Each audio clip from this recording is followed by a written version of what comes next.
Saudações patriáticas, sejam muito bem-vindos ao canal Melhoramentos, o seu canal de diversão, informação, conhecimento e entretenimento, destinado ao público sem tempo, porém sem comprometimento.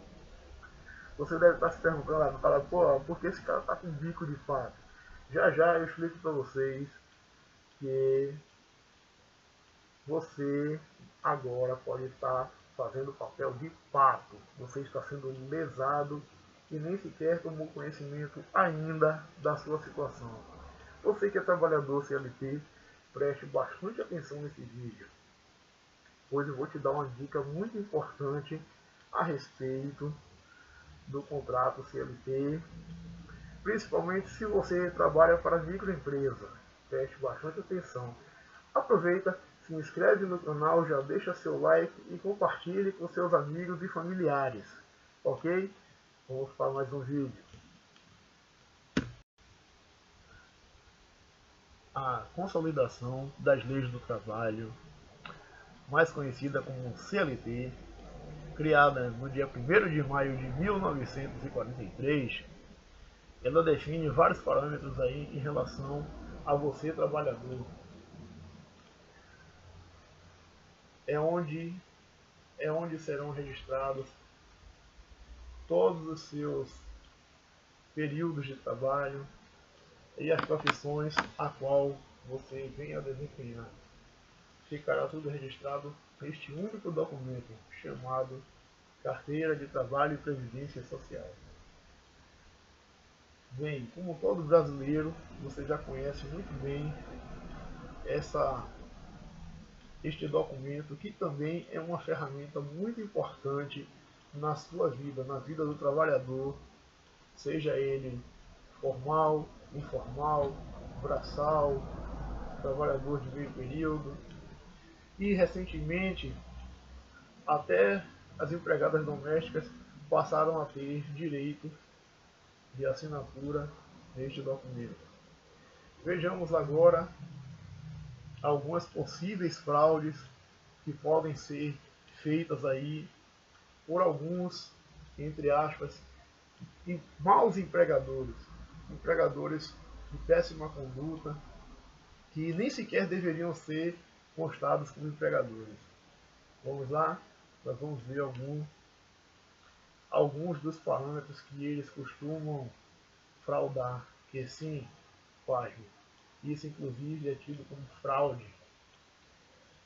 Fraudes no contrato de trabalho, para você que é trabalhador, para você que é brasileiro, para você que comumente não tem disponível um meio de sobrevivência, a não ser que você, claro, seja um microempreendedor individual, mas eu estou falando aqui direcionado a você que é trabalhador braçal. Vamos lá. Uma das fraudes muito comuns e que são muito difíceis de ser observadas é a fraude da assinatura do contrato de trabalho. Eu vou citar um exemplo clássico aqui de um trabalhador de transporte. Esse camarada trabalhou no transporte coletivo de passageiros. Olha a fraude que fizeram na carteira dele. Aqui, o mau empregador, fez essa fraude aqui. Ele assinou a carteira de trabalho, não colocou o CNPJ, nem o CPF dele, nada. Constou aqui o endereço, o salário referente à função e rasurou, né? Colocou a data de saída em vermelho. Só isso aqui poderia incidir sobre ele uma multa pesadíssima caso ele fosse localizado e denunciado. O que raramente ocorre nesses casos, e aí você vai perceber aonde o trabalhador sai perdendo. Esses casos raramente são investigados porque o trabalhador não toma conhecimento em tempo hábil, diga-se de passagem, o trabalhador não tem o conhecimento apurado da CLT, daí a importância da leitura nessas horas. Então o que acontece? Esse camarada aqui ele ficou sem os devidos provimentos aí, sem o recolhimento dos tributos previdenciários aí, que seria o fundo de garantia, seguro-desemprego.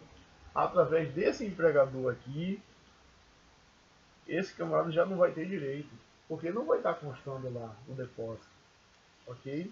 Então esteja atento. Além do que, nesse caso aqui, ó, tem mais de um empregador, sendo que nenhum deles, esse aqui, ainda fez questão de colocar, perdão, ainda fez questão de colocar o numeração aqui que é referente, provavelmente deve ser o CPF deles. Vale ressaltar que pessoa física não pode assinar sua carteira, sabia disso? Outra contravenção que vem sendo praticada aí, principalmente alguns trabalhadores aqui do transporte, como esse camarada aqui do exemplo, são vítimas dessa fraude. Aqui, por exemplo, esse empregador aqui, ele tentou, né, se disfarçar. Deixa eu diminuir a luminosidade aqui por uns instantes. Ele tentou se disfarçar, tá vendo? Aqui, ele colocou o suposto CNPJ, que deve ser o CPF, mas cá embaixo ele já cometeu a fraude. Marcou aqui o salário e colocou a data de entrada e a data de saída a mesma. Ou seja, ele não recolheu os impostos referentes a esse trabalhador. Ele não recolheu o salário do trabalhador. Não recolheu o imposto referente ao salário. O que constitui crime de estelionato. Sabia disso? Inclusive, previsto no Código Penal aí no seu artigo 171. Então, esse trabalhador aqui ele foi lesado, ele trabalhou para um estelionatário. E não foi uma vez só, viu? Aqui no registro de trabalho tem vários defraudadores, inclusive tem um que tem CNPJ e praticou esse delito também com o pobre trabalhador. Nesse exemplo aqui, ó, esse camarada aqui ele assinou, colocou o CNPJ dele, mas na hora de recolher ele simplesmente repetiu a data de entrada e a mesma de saída, o que constitui estelionato, porque ele deixou de recolher a contribuição sindical. No caso, a contribuição sindical já é referente ao trabalhador. As contribuições referentes ao empregador, que são o depósito do fundo de garantia e do seguro-desemprego, elas deixaram de ser depositadas. É o que consta aqui, porque quando ele iguala a data de entrada à data de saída, ele está dizendo para o Ministério do Trabalho que você não trabalhou. Ele está dizendo que assinou e você não trabalhou. Não está constando o período de trabalho, a data de entrada, a data que você foi admitido, e a data de saída, a data que você foi demitido ou rescindiu, né, o contrato de trabalho. Porque existe também a rescisão contratual voluntária, na qual aí implica algumas perdas. Por exemplo, se você pede demissão de uma empresa, você hoje é obrigado a restituir os valores referentes ao seu período de trabalho. Você devolve à União, no caso, ao governo, 40% do seu FGTS. O que também constitui uma fraude, porque já que você está recolhendo imposto, você tem o direito à restituição integral. É igualzinho ao imposto de renda que você declara anualmente, para quem declara. Então fica complicado. Inclusive cabe um processo trabalhista, pode levar anos, viu? Vale ressaltar que um processo trabalhista ele pode levar anos aí para você ser restituído. E, inclusive, tem um empregador aqui, que neste caso aqui, esse daqui recolheu. Você pode ver aqui que ele constou o nome dele, o nome da microempresa dele com o CNPJ tudo certinho, colocou o período que entrou, mas foi de apenas um mês, né? O que pode estar aí também curtindo em fraude, porque ele recolheu aqui referente a um mês apenas. E pô, fez questão de registrar isso. É uma forma também de denegrir, de defraudar o trabalhador. Então nós como trabalhadores devemos estar atentos a esse tipo de fraude, ok? E para finalizar o nosso vídeo, eu venho trazer aqui para você, empregador, duas circunstâncias agravantes. Meu amigo, você que é empregador, você que é microempreendedor individual e tem CNPJ e precisa de alguns funcionários no seu quadro de pessoal, seja humano, seja consciente, preocupe-se com seu trabalhador, recolha os impostos devidos e assim você não só estará promovendo a cidadania, como também estará valorizando esse profissional que possivelmente ele pode sim continuar trabalhando contigo ou ser referência, ele ter boas referências na próxima empresa que ele ingressar. Então preocupe-se com o seu trabalhador, seja honesto, viu? Porque do contrário, você só estará sendo premiado com este certificado de burrice. Porque é burrice, irmão, você prejudicar a vida do trabalhador. Existe uma pena imposta pelo Criador para quem defrauda o salário. Você que constrói sua riqueza através de fraude, cuidado. O Senhor Deus Todo-Poderoso está de olho. Né? Inclusive, tem versículos bíblicos que falam a respeito. Eu fui buscar essa fonte na própria Bíblia Sagrada. Sabe o que eu encontrei lá? Vamos lá. Encontrei o versículo bíblico que diz o seguinte: Deuteronômio 27, verso 17, diz o seguinte: Maldito aquele que arrancar o termo do seu próximo, e todo o povo dirá amém. Próximo versículo, Levítico 19, verso 13, diz o seguinte: Não oprimirás o teu próximo, nem o roubarás. A paga do jornaleiro não ficará contigo até amanhã. Outro versículo, Provérbios 3, 28. Não diga ao teu próximo, vai e torna, e amanhã tu darei, tendo-o tu contigo. É com referência ao salário. Aquele empregador que costuma reter o salário, outra prática fraudulenta que costuma acontecer, principalmente nos trabalhadores da iniciativa privada, é que eles recebem o pagamento a partir do dia 1º do próximo mês. Ou seja, virou o mês. Se isso fosse realmente fiscalizado, seu patrão teria que te dar 2 salários ao invés de um. Porque virou o mês, já começa, pelo menos no ano contábil, que é de 360 dias, já começa a contar o outro período trabalhista. Mesmo que você não tenha trabalhado, eles cometem essa fraude e nem sequer se atentam para isso. Porque eles têm a certeza da impunidade. Eles sabem que o Ministério do Trabalho, apesar de ser um órgão de jurisdição nacional, ele não tem profissionais suficientes para estar fiscalizando cada empresa, cada microempresa, num país tão grande como o Brasil, com mais de 5 milhões de quilômetros quadrados. É impossível, na prática fica impossível de fiscalizar. Então eles se aproveitam dessa prerrogativa para literalmente defraudar o salário do jornaleiro. Literalmente eles defraudam o seu salário e você nem sequer pode reclamar. E eles criaram também, no atual governo, criaram vários dispositivos que chegam a te bloquear, chegam a te impedir de reclamar caso você venha a ser levado aí no ambiente de trabalho.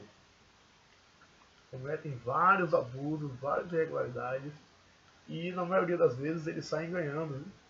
Pasme. Antigamente, quando a CLT era realmente fiscalizada e o trabalhador abria um processo trabalhista, geralmente era o trabalhador que saía ganhando. Hoje quem sai ganhando é o empregador. Inclusive eles criaram dispositivos para que o trabalhador restitua à empresa, o que isso configura mesmo abuso de poder e de autoridade.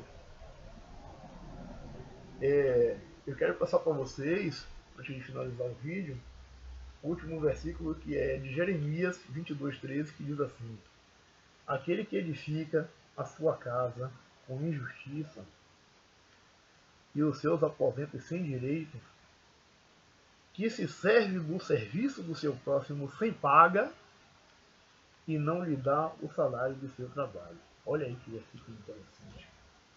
Eu vou fazer um breve comentário aqui, que o nosso vídeo vai chegando ao final.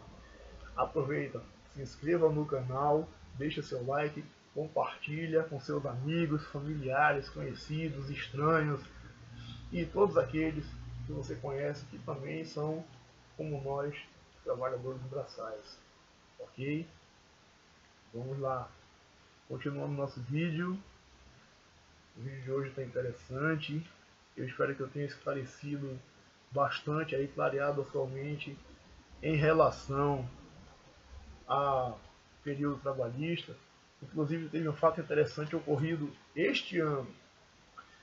Um certo candidato aí de uma certa legenda partidária, ao participar de um debate onde se questionava, onde se salientava na realidade as questões trabalhistas, questões de emprego e renda, um certo candidato foi exorcizado, pasme, um candidatozinho medíocre, foi exorcizado com esse documento aqui, ó, com a carteira de trabalho. Como isso ocorreu em outra capital, não sei se posso relatar aqui, foi lá no estado de São Paulo, onde está tendo uma disputa política pela prefeitura daquela capital. O que acontece? O camarada lá, quando foi questionado sobre trabalho, coisa que ele desconhece, o candidato oposto exorcizou ele com a carteira de trabalho. Pasme, o cara se revoltou, tentou tirar a carteira de trabalho do camarada. Viu? Então, eu deixo aqui também uma advertência em relação à política. Muito cuidado no candidato que você vai votar. Procure pesquisar a vida dele primeiro. Olhe suas propostas. Analise o seu perfil. E cuidado, porque nós temos uma chaga, uma praga muito severa, muito destrutiva e pouco conhecida ainda, mas que está se desenvolvendo como um câncer aqui no nosso país, principalmente nos bastidores da política. Essa podridão, essa inflamação que vem ocorrendo no nosso país é devido a esse tipo de candidato que nem sequer merece, esse cara não merece nem sequer ser olhado, quanto mais para ter um voto de confiança da sua parte, ok? Então, reforçando o que já foi dito aqui neste vídeo, deixa seu like, compartilha, segue a gente nas redes sociais, ok? E no próximo vídeo estarei trazendo uma lista dos 14 principais maus empregadores, pelo menos aqui nesse estado que eu conheço. Vou estar repassando para vocês. Se você receber uma proposta de trabalho dessa empresa, nem vá, porque são defraudadores, entendeu? São estelionatários, diga-se de passagem. Isso, eles conhecem muito bem o artigo 171 do Código Penal Brasileiro, mas eles não fazem questão alguma, porque eles sabem que a pena é branda, eles sabem, conhecem todos os parâmetros dessa lei, e eles vão sim defraudar o seu salário. Então fique atento, esteja esperto e, mais uma vez, compartilhe aí o vídeo. Se gostou, deixa o seu like, deixa também aí o seu comentário logo abaixo que eu estarei lendo. E esse vídeo aqui chegou ao fim. Saudações patrióticas e até o próximo vídeo. Tchau!